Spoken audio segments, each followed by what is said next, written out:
Hello and welcome to the Apple Store at the Kurfürstendamm. I'm very happy that you're all here at that time of the day, and I can see many people. So please be prepared to have questions later on. But first of all, I'm very honored and pleased to welcome Carice van Houten. Thank you. So welcome. Thank you. Thank you. Very good to have you here. Oh, well, I'm happy to be here. I cannot believe it, actually. You had some troubles with the plane last night. Yeah, so our flight got cancelled, so we had to fly in late last night. Okay. It's fine, but I'm a little jet lagged, so. So we keep you there on the seat so that everything goes fine. So you're here for the European Film Awards. Yeah. You're presenting a category and you're playing live there. So what is it? These European Film Awards are really a big thing, held tonight in Berlin. So are you a member of the Academy? Not yet. Okay, but you will be soon, I hope. I will be soon, right after this. So what is it, this European Awards? What What does is it do it? for you? Oh, I for mean, me. Well, I think it's great that we are celebrating European cinema with this. And I think there's still a little bit too little attention for it, I think. So we're trying to, change that. Because there's so much good stuff coming from Europe. And I think we can be very proud of that. So, yeah, I hope we can celebrate it in a good way. Tonight. It's a very nice and important prize. It's, as you said, not really so big scene in the world, but I would totally agree that it needs a bit more. It's probably hard because there's all these different countries, and it's hard to. I think the logistics are probably a little bit complicated. Yeah, but it's going to be a good show tonight. Oh yeah, no, definitely. I mean, and we'll take care of it. And the diversity of European cinema is quite big, so it's quite an interesting thing. Yeah. So you come from the Netherlands. You're very well known there. You're very well known here for movies like Black Book by Paul Verhoeven in 2006, but also Valkyrie with Tom Cruise. You did WikiLeaks recently, and of course Game of Thrones. We will talk about this a bit later.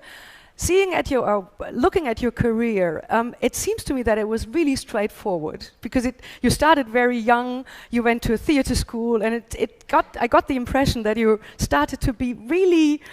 You had a very clear plan from the very beginning. Oh no, I never had a plan. Okay. I mean, the only plan I had was to become an actor, and I don't think I've ever planned anything. I just worked and worked, and then it just happened like that. But it was never. I mean, yes, I wanted to be an astronaut for maybe one day when I was young, but otherwise, I just wanted to be a singer or an actor. And it's funny because I never really thought about when I was young. I never wanted to be famous, or I never dreamed about. I can't remember dreaming about red carpets or stuff like that. I just wanted to act because I needed to. It was a very serious urge in me to express myself that way, which I think is a little different from children now, who, if you ask them what they want to be, they either want to be rich or they want to be famous, and I have no idea what it means. So it's a very long answer to a very short question. I'm sorry, but no, that's fine. That's why we're here. So, what did your parents say? Because at that times, probably today, it's because in the 50s. Well, no, not in the 50s, of course. You're very young, but at that time, parents would probably not be so optimistic about a career in the film or a theater business. Well, I have to say, my father, I don't think he wanted me to become anything else. Like, as long as it was in the arts, it was fine. Okay. And I was raised with silent cinema. Like, he writes books in English about Russian silent cinema. I mean, that's a niche, that's yeah, you don't want to make money. That's just love for cinema. And so I was raised with Laurel and Hardy's and Chaplin's and Eisenstein and all that stuff. So if I would have become anything else, I think he would have been very disappointed. Okay. So I think there was a lot of, not push, but they were very open for me to do what I wanted to do. So when you started acting, was the singing part, because as you can see, all the instruments. Singing is another very important part for you. Did it come along, or did it come later? Well, I used to sing, but I was very shy. So it was easier for me to act. I thought it was scarier to sing. But I did go to a school in Amsterdam where they, a little bit like Fame in the 80s, you know, where people would stand on the pianos and all of a sudden start doing some show dance. I didn't go to a traditional drama school, so I did a lot of singing in school. And then after I finished my school, I ended up doing a lot of movies and drama, and not so much of the musical theater anymore, which I, was a shame, but it just went like that. But I always, I think music is more of a love for me than movies even. So it was never gone. It was just, there's not so many movies made anymore, like Singing in the Rain, for example. I would love to do something like that. But so people were a little bit surprised when I started singing, and which surprised me because it was always with me. I just forgot about it a little while. Yeah, it's probably because there are not so many talented singers who are also very talented actors out there, especially if they come from Europe. Because normally people don't have this education you had, like dancing, singing, and acting in one sort of school. Yeah, that may be true. It is a special school. Yeah, it's not your regular drama school. But the downside is that you learn little pieces. I can tap dance a little bit. I can Spanish dance you can a little tap bit. Dance a little bit. Yes, but who when are can you ever tap gonna dance need here? it? No, I suck at tap dance actually. Okay. Completely. I was bragging that I know it a little bit. I cannot do it at all. Okay. But I was taught to do it. Okay.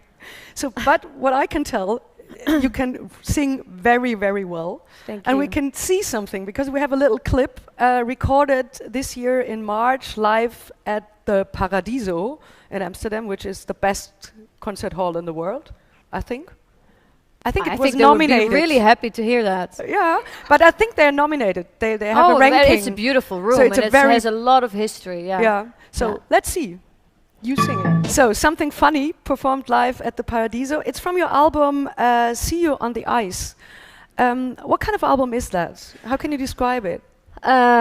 It's very eclectic, I want to say, because both me and my producer have a very eclectic taste, and we didn't want to make just one atmosphere. We just, grabbed from all sorts of emotions and thoughts, and so there's a very jazzy song on there. There's a folky song. There's a pop song. There's a little electronic song. It makes no sense. It's a mess. When I listened to the album, I totally agree with what you said, but I had the impression that you really liked it that way because it shows different sides of your personality on one hand, and it's quite open. It's not so focused on one side, so you can let all the other influences in there. Yeah, and I think it feels a little bit like, I've said this before in interviews, it feels a little bit like they're like 10 babies, my babies from different men, if you know what I mean. You know what I mean? Yes. So, and what I really like is I treated this album as a miniature painting, where basically what I like about it is the detail, and I'm a huge detail freak. So I've been busy with the, I don't know what these things are called, the in the help me out, de schuiven. Hoe heet die dingen nou? The faders. Okay. The faders to there's a big difference in half a millimeter up or down. That stuff. That's what I like. So how was it for your producer? Because you were sort of a co-producer. I probably drove him crazy, but he was so open for my ideas, which made him, I think, very very good, because he gave something up, because he knows the book of do's and don'ts in music. I don't. I never made an album before, so I was in a way a little bit maybe very innocent in that sense. You know what I mean? Like I didn't think this might be cliche. I don't care. You know, if it's what I feel, then Okay. Yeah, but it sounds quite good, and it sounds quite natural in a way. So I don't know you, of course, but I got an impression of how you could be listening to the album, which I really liked. oh, that's cool. So it's at least an interesting personality which comes through the different songs. Yeah, I'm happy that you see it that way. Yeah. So you will perform something funny tonight at the European Film Awards. Yep. But we will see another song of yours. It's called Particles of Life. Also Particle of light. of light. It's a difference. Also recorded at the Paradiso. So, who is this guy? This guy is one of my best friends that I was in the school, in the same school with, and I asked him to do, because the original voice of the man is the voice of Anthony Haggerty of Anthony and the Johnsons. Yeah. And he couldn't be there, and I I asked He's a good him. replacement. Fair enough, he was in New York. Yes, it was a great replacement because he has a beautiful voice. So and this, I was just so happy to see it, because this is one of the most beautiful days of my life. That you know, I mean, you can't see it, but I know. Yeah, one can see it quite easily. So when you sort of start acting and you read a script, you find your way into a certain role in the position you have in that movie or in the play. How is it with the songs? Is it also finding a way to the song? Oh yeah, Is it similar? In a way, it is similar, yeah, because there's so many ways you can sing a song, and the good thing about the education that I had in that school was that we were very focused. We were very taught to, like Jacques Brel was the master. Like that was what everyone wanted to be like, which is impossible. But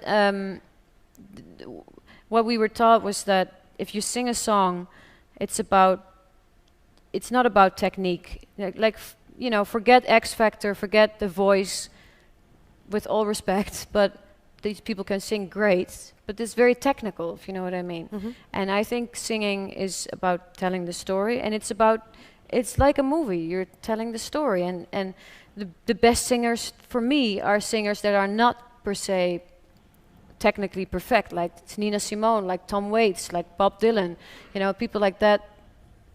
At least they touch me, and I don't care so much about the technical singing.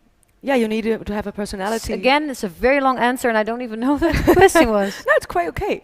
So, but as you mentioned a few names, but it's always important to have a personality behind, because otherwise, as you said, it's just technical, perfect, but no one can feel anything. No, so that's not what we're here for. We have to, you know, people have to feel something. So, because you mentioned a few names, are you also, because you said you're eclectic with the work you do on the album and with your music, are you an iTunes or collecting music everywhere in the world? I'm a freak. I'm a total freak.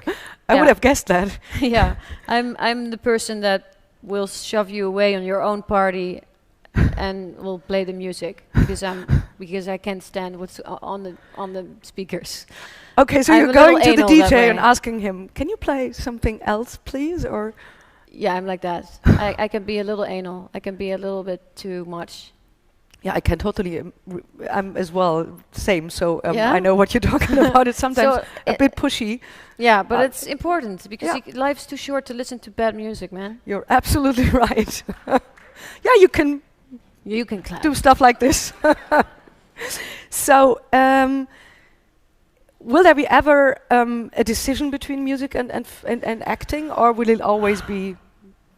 I don't know. Together? When I first made my album, the first, the 2 weeks in the studio, I felt more happy than ever in my life. So then I thought, fuck the movies.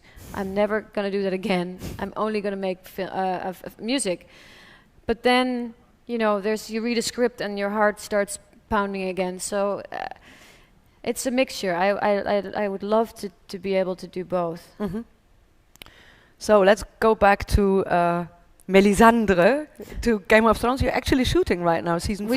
We just finished the fourth season. Oh, Yeah. okay. So you would probably not give away any spoilers, but And Mr. HBO is going to kill me if I do that. yeah, I would have guessed that. But it will be a good one, I think. Oh yes, And an interesting one. There's going to be some interesting stuff. There's going to be some nasty stuff, but that's that's an open door. But and yeah, you'll see some nudity again. Okay, let's not go any further here. But Why not? But coming back, no, because of HBO, of course. Oh yeah, of course. But coming back to the role, because Melisandre is a very interesting person. She's sort of dangerous, dark, evil, but on the other hand, there's something in there which you just don't know where she will go. She is not only evil and dangerous. I mean, I hope that you don't. Well, that's the first thing you see, the evil side. But I hope this is what I like so much about the series, is that it shows how people are, in horrible situations. There's no good person. There's good and evil in everyone. There is no way that people don't have dark sides. And the darker sides come up more, even in the good people. So the life's not black and white. I am, but it's not. Just for today. So what do you remember the moment when HBO called? Did you go to a regular casting? Hello, it's Mr. HBO. Yeah, probably. No, I did an audition. Okay. In a very small room with a lot of guys in suits, and I had to pretend that I was talking to the Lord of Light in this little room, and I got it. So that's how it went. So are you the TV series programs girl, watching it all night and not stopping because even if it's 2:00, I need another one more of Game of Thrones? No, not only Game of Thrones, but also. Not really. I listen to music more. Okay. Yeah, I don't really find time to go through the whole thing. I know that there's so much good stuff there waiting for me, but I just don't have we're too restless to start it. And Game of Thrones I have to watch because I just want to see what I'm doing and what my colleagues are doing and how the story's evolving. And I really love the series, to be honest. But I have to say that every time my face is on there, I'm in the story, and then all of a sudden I see myself, and I'm like, oh no! But you can, it completely breaks the illusion. Okay, but you can watch it because many actors are not able to watch. I watch it like this. I watch it like this. Okay, it's very good. You don't have to be like this, but it's probably normal when you see yourself. Yeah, you'll never really get used to it. Okay. So what besides Game of Thrones? What's coming up next? Oh, there's a lot of things in the pipeline. I don't know if that translates in English. Yeah? The pipeline? The five line? Nee, überhaupt nicht, nee. I can't say anything really about that yet. But the thing I know is that I'm working on something myself, that I'm producing and developing myself, of course with other people. But that's something that's going to happen in 2015, 16, I don't know. So coming back to the European Film Awards, is there any European director you really want to work with in the future? One of the many? Yeah.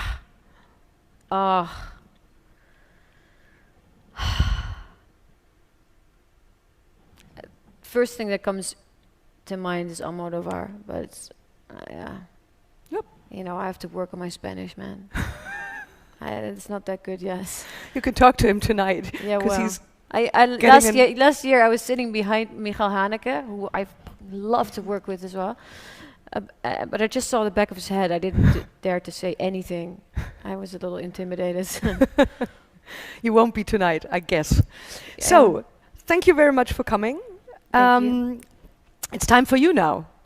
So, time for the Q&As. If you have any question, it's time for you. Maybe you can give us a sign because there are microphones down there. And don't be shy. Don't be shy now. Don't be shy. This is your chance. The girl in the grey jacket. So you said you found it really awkward to watch yourself in films. Do you find it as weird to watch yourself sing?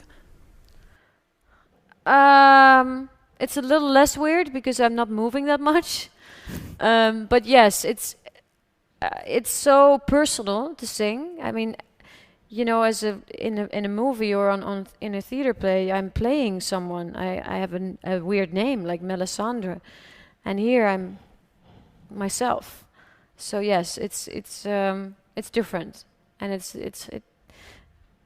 In this case, I'd love to see it because it reminds me of this beautiful day. But regularly, I wouldn't really watch it. Thank you for your question. Is there another one? Yeah, please. The one in the front.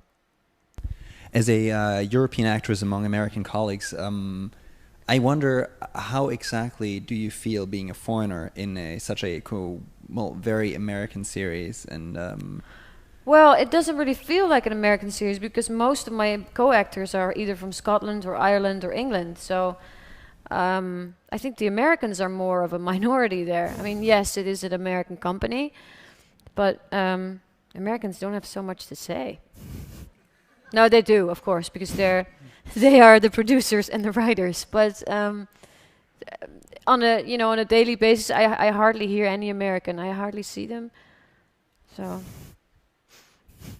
thank you. It's a very European TV program, more or less. Yeah. Yeah. Because any question? There's one. Yes, the man in the blue. Hey, die ken ich. It's you. Yeah, it's in the From second Sweden. row. Yes, I recognize you. Yep. And I was going to wonder, as someone who follows you on Twitter, how do you have time? How do you have time? I mean, you're constantly tweeting every day. You sing, you send little films, etc. Do you really have time to work? Do I have time to work? The funny thing is, the more I work, the busier I am, the more I tweet. I don't know why that is. Because when I'm on a holiday, I don't think there's so much to say, or I just want to relax.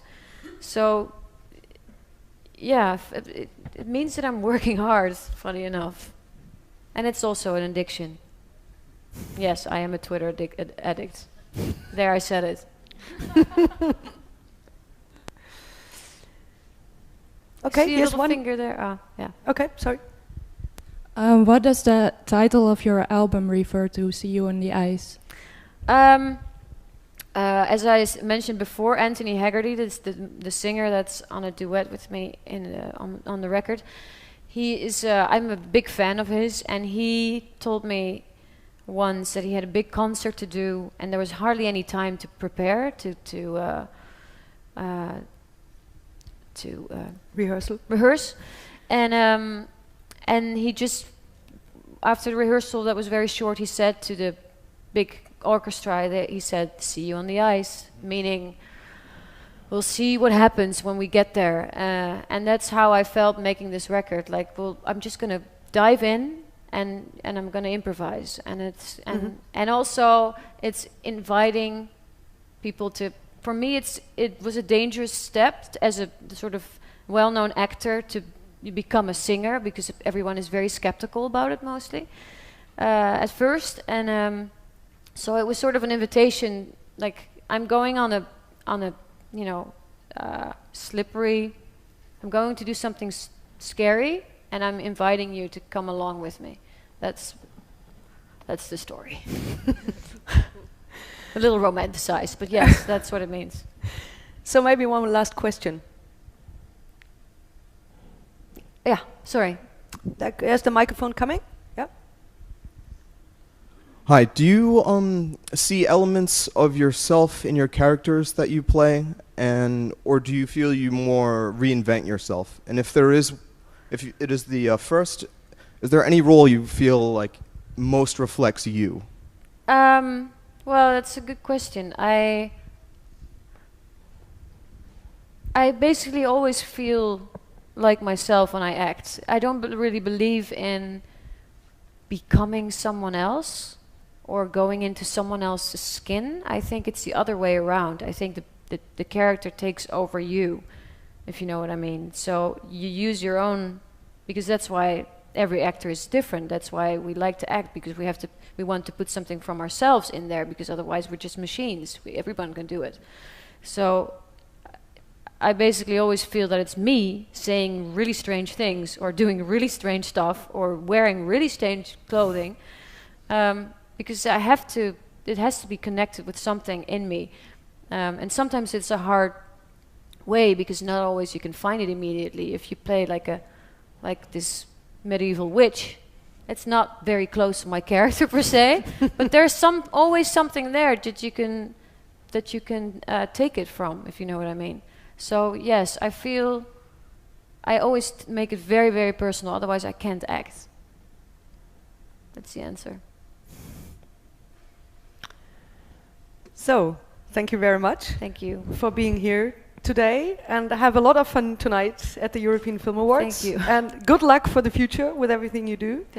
You can see the podcast, I think, in a few weeks on iTunes, available, of course. So thank you very much. You're welcome.